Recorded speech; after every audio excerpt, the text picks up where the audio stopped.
It was just me and the road. I had to escape. My life was no longer in my hands. Voices reflecting on the past and wondering about tomorrow. These are the voices of women who have escaped human trafficking. This is Three Voices, Paths of Resilience, the series about the experience of women who have freed themselves from the chains of trafficking. Today, we focus on the ongoing journey of empowerment for Anne and Grace.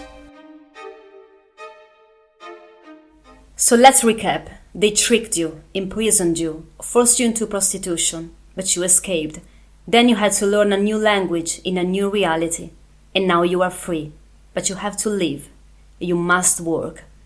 One of the first and most important steps toward autonomy is about work.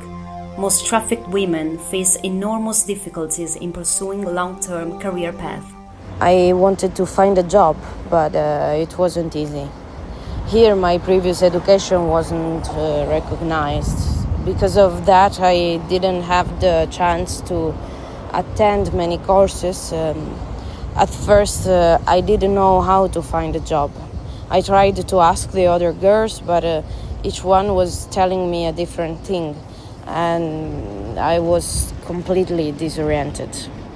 The language, it was a big obstacle. If you don't speak the language, in the end, you can just do cleaning job or other menial jobs. Moreover, there were always internships of a few months, 1 month, 2 months, then the company never made a contract. I also had to refuse some jobs. There are no solutions for childcare if you work at night or very early in the morning. Where was I supposed to leave my baby? In the middle of the night? The path to autonomy encounters both practical difficulties and a society that is not always welcoming toward vulnerable women. Several prejudices, sometimes unconscious, often guide the relationship that other people have with these women, a label that remains attached to the skin of those who have experienced violence and exploitation, and of which women themselves find it difficult to free themselves. The women's path to emancipation also passes through the difficult work they have to do on themselves to stop perceiving themselves as victims. The path is riddled with complex relationships and continuous fatigue. Other times, I managed to organize my working hours and my baby. But the problem is not just the hours. In the company, the other people that I work with kept looking at me as if I only were a prostitute. As if having done that, I had to do it forever and ever. I felt misunderstood in so many occasions, even with my social worker.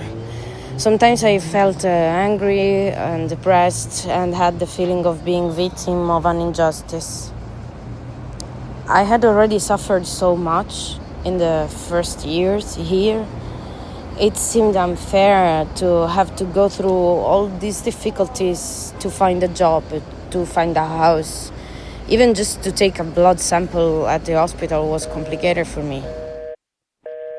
The deep roots of trafficking lie in the poverty of the victims. For this reason, supporting them in finding stable employment is crucial to prevent the risk of falling back into exploitation. The creation of job opportunities often passes through interaction with the territory and its services. I got a call from a restaurant. The interview was really understanding. They knew I wasn't comfortable being around lots of people, so they offered me a job washing dishes.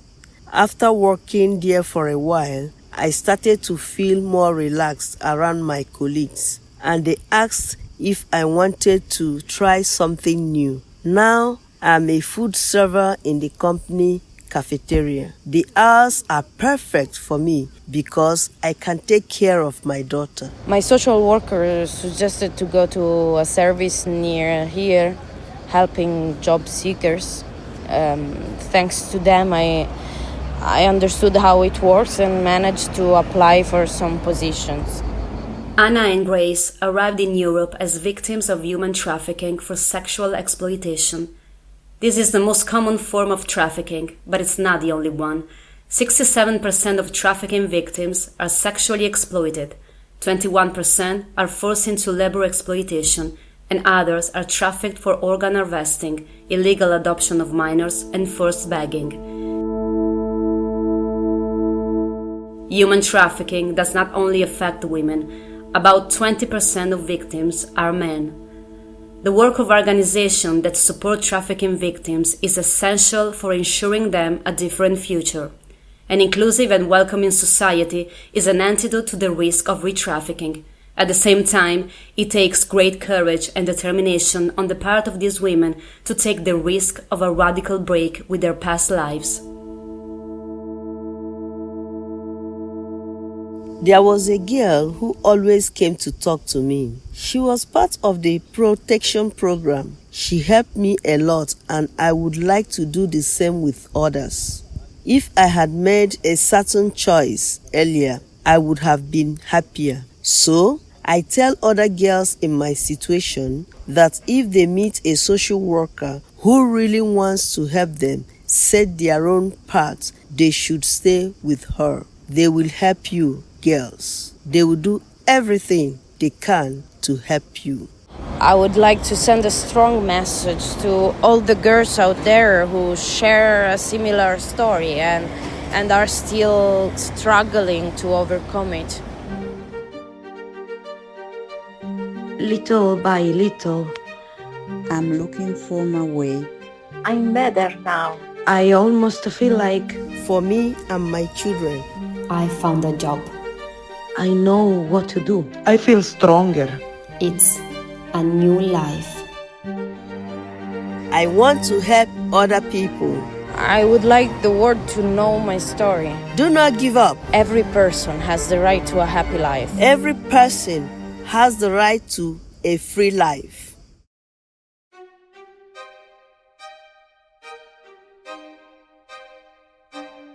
You've listened to